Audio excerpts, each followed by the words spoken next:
Hello everyone, Seek here. Now imagine this. Imagine a world where the PS Vita is considered one of the best handhelds of all time and sold millions of copies to the point where Nintendo's handheld, the 3DS, it fallen off so bad that Nintendo went bankrupt. That would be bad because the world would have ended by now. Now why did the handheld fail? Was it because of the games? Maybe the failed marketing? Maybe it's the handheld itself? Or maybe it's at the time where mobile gaming, specifically the mobile in general, is starting to rise up? Well, let's look back at E3 2011, where Hatsuru Hirai reveals the console. Our next generation portable is officially named PlayStation Vita. No wonder they failed. The hell's a Vita? So, what does Vita mean? Vita means life. Huh. Well, that answers my question. They should have called it the PS Mors because that's more fitting given the history of the PS Vita. The features alone are cutting edge.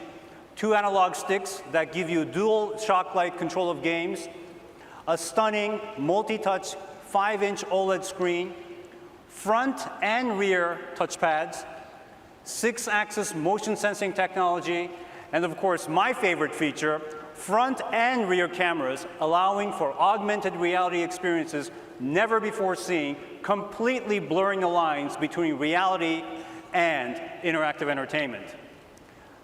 PlayStation Vita will have both Wi-Fi and 3G Wi-Fi models. I mean, across the board, the Vita is way better than their previous handheld, the PSP, and has much more advanced technology, like the touch screen, having a better screen with new feature of the OLED screen, having 3G. Wait, what?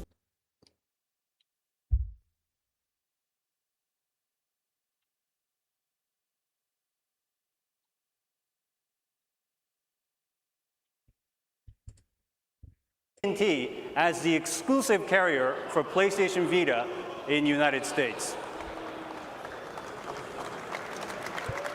Ooh, I wonder what makes it so bad.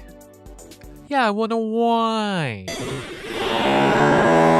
So why buy the 3G model? And you should have just bought the OLED, might as well, really. And based on the rest of the presentation of Sony with the E3 event, no one really gives a shit. I'm gonna be real honest with you. So let's just move on to the prices of the console, and there's specifically two of them.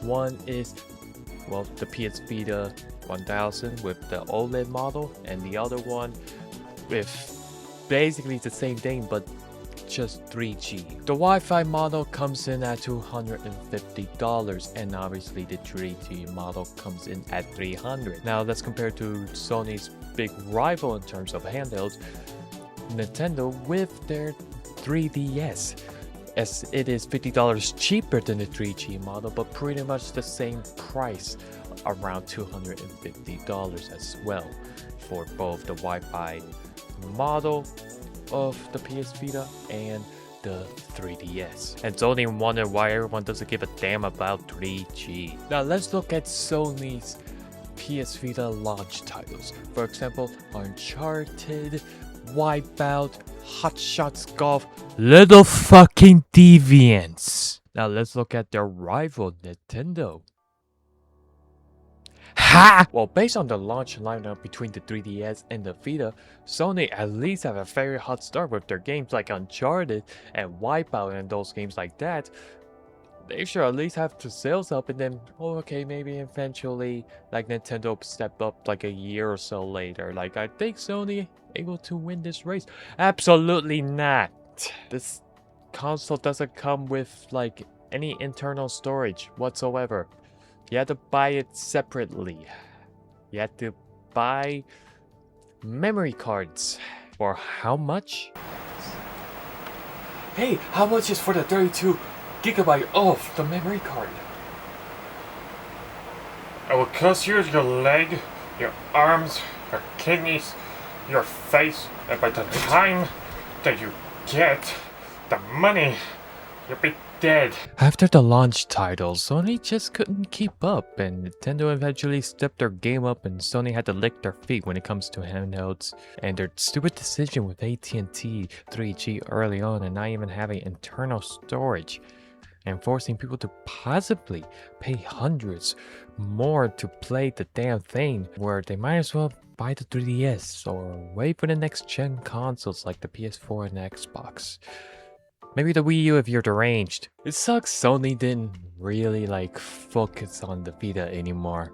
Pretty much after the first 2 years or so of the history of the Vita. After that, you got games. It's just they getting destroyed by the 3DS as soon as Nintendo stepped up and released some games with Super Mario 3D Land is a very big game for Nintendo. And then obviously Mario Kart 7, and then eventually we actually get video games. Nintendo finally got video games in the 3DS. And as soon as when they're focused on the PS3, they have a remote play for the PS3 and with a lot of other stuff that able to connect that to the other with some sort of crossplay. If you notice with some games like Fly Cooper or Sly Cooper, I forgot. No, Sly Cooper. Yeah, I'm smart. And they also did the PS4 remote play as well for the Vita, and they tried one less effort to make any sort of effort for the Vita, since it's pretty much dead from here. No one really heard of the Vita, no one really owns the thing, really. And the games that they have that are good, they're kind of just games that, no one cares. Unless you name very, very specific games that are oh, these are good games. The hell's the rest of the line on this? Sony tried with the lack of effort, their last effort, of being the PlayStation Slim. The PS Vita Slim, which is basically just an LCD, pretty much, I won't say downgraded, but they took care of some ports and loose editions that the original Vita had, and that's it. Their last games that has been released was back in 2021 of July, of games that I've never heard of in my entire life. And yeah, that's all I really had to say about the PlayStation Vita. Now I'm obviously interested in doing the 3DS retrospect, but I do need to make a lot of things, and the announcement I want to make before I end this video. Of course, I really appreciate for all love support for the last few videos that I make, and if you haven't watched the Mario Galaxy gameplay, you should definitely watch that. It's a very long video, so it should keep y'all a while, including this one, which it shouldn't be this long. A lot of the videos that I make it retrospectively as well should be around the 10-minute range or less, because that's what I'm planning every time I have a retrospect video. That should be not really much of a documentary of some sort. It's a lot more just here's a little bit of this history in 10 minutes or less. I do really need a lot of rest, therefore, because I got a job. I work part-time, and doing these videos isn't exactly tiring, but it's the process that is tiring, because after I finished with the script, I had to do a lot of little snippets here and there with clips and a lot of research of what I'm really doing.